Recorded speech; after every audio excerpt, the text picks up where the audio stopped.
Hello, YouTube, and welcome to The Real Siberius. In this episode, I wanted to talk about 10 more problems with the modern NBA. Let's get into it. Alright, so I recently made a video with my top 10 problems with the modern NBA, and it seems people seem to like it. So I was thinking about it more and more, and I came up with 10 more problems with the modern NBA.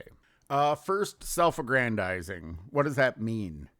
It means talking yourself up, trying to prop up the era that you're in, trying to prop up yourself, and even trying to prop other people up just so they look better than previous players or past eras.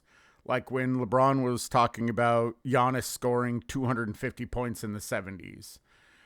I don't think anything made me want to punch someone in the face more. Number 12, tearing down past eras. I can't tell you how often I hear this when they talk about, they only played plumbers in the 80s, the whole done with the 90s movement. Everyone sucked. What did Anthony Edwards say? That Jordan was the only one with talent in the 80s and 90s? Like, people that have absolutely no idea what the hell they're talking about and have no idea of the history of the game that they play, and they're constantly tearing it down. It just doesn't make any sense to me. 13, more about the brand than the game.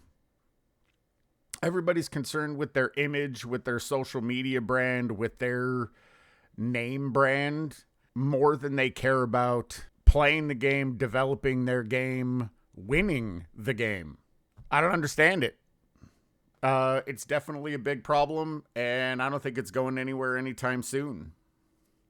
14 is rules. The rules of the NBA have not changed.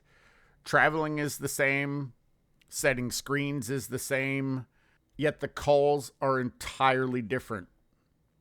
If the players today tried to do what they do in the 80s and 90s, they would be fouled out of the game in the first quarter. Between offensive fouls, travels, assists that, quite frankly, are passes. I don't even understand the rules anymore. If you look at the NBA official rule book, everything is exactly the same. Nothing has changed.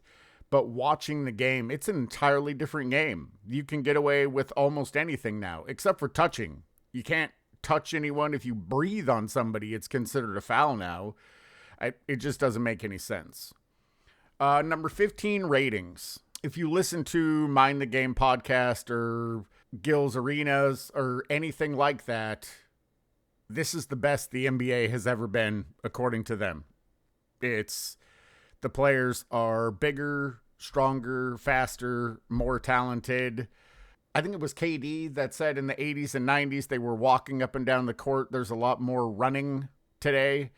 And first of all of those are just blatant lies. But I think ratings reflects quality. And the highest the NBA ratings ever were was the finals with the Jazz and the Bulls in 1998. They've never surpassed that, and quite frankly, they've just continued to plummet. I believe that the 2020 finals were one of the lowest rated NBA finals in NBA history, and everyone was in fucking lockdown. They didn't have anywhere to go or anything to do, and still nobody watched because nobody cared. I mean, I hate to say it because I love basketball. I love, or I should say loved, the NBA. I don't love it anymore. In fact, I barely watch it. But the ratings reflect that. People aren't interested, and they try to make excuses of, with all of the different streaming platforms, and, it's so much more difficult to monitor the ratings because people are watching it on different platforms. There may be a small amount of truth in that as far as how to monitor it. I don't know anybody that watches. I know a lot of basketball fans. I pay attention to a lot of content creators that focus on NBA. None of them watch because most of them don't care. And it's just as simple as that. Number 16 is false narratives. There are so many false narratives. I mean, Giannis scoring 250 points in the 70s is a false narrative. LeBron not having any help is a false narrative.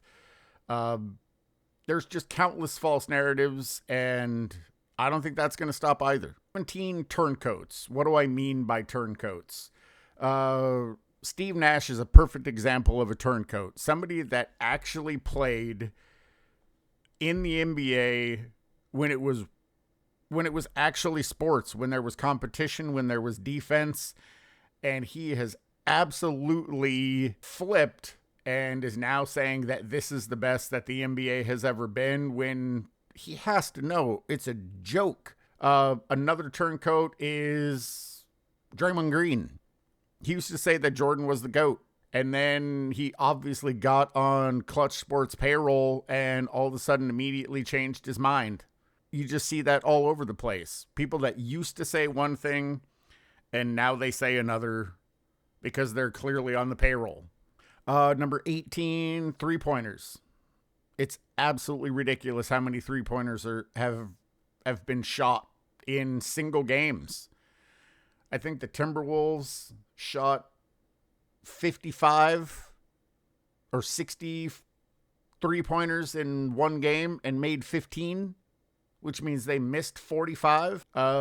Teams love to live and die by the three, and I also think the three-point shot has a lot to do with ratings. Nobody wants to see two teams essentially having a three-point contest and doing a piss-poor job at it. I mean, even if you were making all of the three-pointers, that's still boring as hell. But then to miss them, I was going to say bricks are funny, but they're not that funny, and they're not that entertaining. Number 19, no defense. There's just absolutely no defense. I personally believe that the downfall of the NBA was when they got rid of hand checking and added the 3-second rule. It just, I understand that they wanted to promote scoring. Scoring makes the game interesting. It only makes the game interesting to a level. I think scoring is interesting when you're challenged to score. Part of what made Jordan so exciting to watch is the defense was insane and he still was able to score. They still couldn't stop him. Even the Pistons, who were kicking the shit out of him, couldn't stop him. I mean, once he got a little bit of help. One man can't win a basketball game.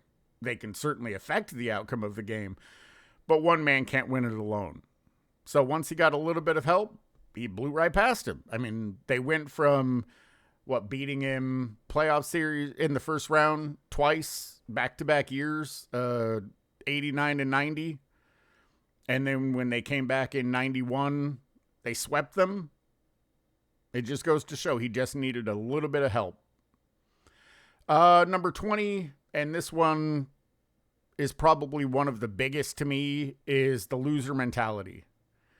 When someone who many consider the GOAT says that he doesn't lose sleep when he loses, that disgusts me. I never played in the NBA, but I played sports. I played baseball. I played basketball. And even at that low level, I can't let losses go. Maybe it's because I'm a competitor. Maybe it's because I hate losing. But whatever it is, I can't get over it. I remember Steve Kerr, after he missed a shot in one of the games in, I think it was 97, and he was beating himself up. Steve Kerr's wife told Michael Jordan about it. He essentially was inconsolable. He was just laying in bed with his face in the pillow because he had missed a shot. And didn't necessarily lose them the game, but he was part of the reason why they lost, and he couldn't let it go. Ruined his day. That's how I feel when I lose. And I feel like that is gone. When Anthony Edwards lost in the playoffs this year, and he was like, oh no, it feels fine. It's been fun. What the hell is fun about losing? I want people to get pissed. I want people to say, yeah, we lost. It's my fault. And I'm going to go do everything that it takes to work on my game, to motivate my team so we come back next year and we don't lose. How many times have I heard people say activate playoff mode? There is no playoff mode. And if there is, you need to be in playoff mode all the time. In the regular season, in the playoffs, I just don't get it.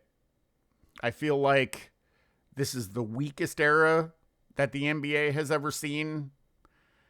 I mean, I've been watching the NBA since 1984. I've seen many teams. I've seen many different eras. I've seen many different greats. And I personally don't feel like there are any greats anymore.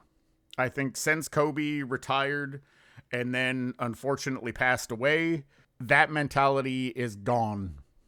And I'm not entirely sure or convinced that we're ever going to get it back. Nobody wants to fight anymore. Nobody wants to win anymore. I mean, part of this goes into my top 10 problems in the modern NBA video with guaranteed contracts. If you know that you're going to make your money if you don't play, like a perfect example is Joel Embiid. I don't think he's ever played more than 65 games in his 10-year career, and he's made almost $500 million. How is that possible? I don't understand. And then people respect these players and want to call them better than people in past eras. Maybe it's because I'm old. Maybe it's because I have grit, but I can't respect any of these players. Even though I respect some of their game, you're still playing in an era without defense. So how much can I respect you for that? It's not their fault. I don't blame them. I mean, you can't dictate the rules of the game in the era that you're playing in.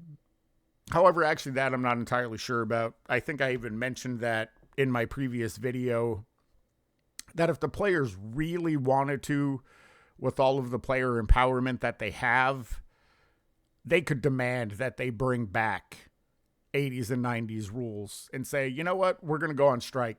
If you don't bring back hand checking and get rid of the 3-second rule and start calling these travels and start making assists instead of passes assists, we're not going to play. We want to play on the exact same level with the exact same standards of the eras before us so we can prove that we can play at that level. Again, they're not going to because they know that they can't. They're all too soft. They're not willing to put in the work. Kobe said once, after losing, I'm going to get in the gym and I'm going to work till I'm exhausted. That's not a thing. That doesn't exist anymore. Mama mentality is dead, which is why all of these fools have started talking about Kobe because he's gone. Because if he was here, I guarantee they wouldn't be saying that shit.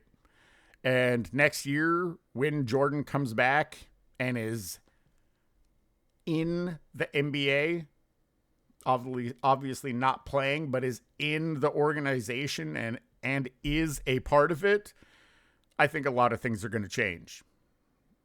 A lot of people have a lot of balls when you can say something to somebody's back, but when you have to say it to their face and you have to say it to the GOAT, people can say whatever the hell they want about who they think the GOAT is until Michael Jordan walks in the room, and then all of that shit goes out the window. That's just the way that it is. I don't know. I don't know where the NBA is headed. I hope that after LeBron retires, which will hopefully be at the end of next season, maybe we have 2 more years left. I don't know. Whatever it is, it's too long. He should have retired 10 years ago. I mean, he'd still be a joke, but maybe he wouldn't have done as much damage as he's done to whatever manufactured legacy that he has. Anyway, I would love to hear what you guys say in the comments. I think this is my 8th video now, and no one has left a comment. So if you're up for it, leave me a comment. Let me know what you think. As always, I want to give a shout out to the content creators that have inspired me to create this channel. Uncommon Sense, Angry Old Hoops, Self-Researched NBA Facts, 93Z, Sports and Fitness Rants, Uncut Hoops, Scap Attack, The Basketball Show, Speem Engine, In Your Face Hoops. And just recently, I found Eddie TV, another fantastic channel. If you're not familiar with it, you should absolutely check it out. Like and subscribe if you haven't already, and I'll catch you in the next one.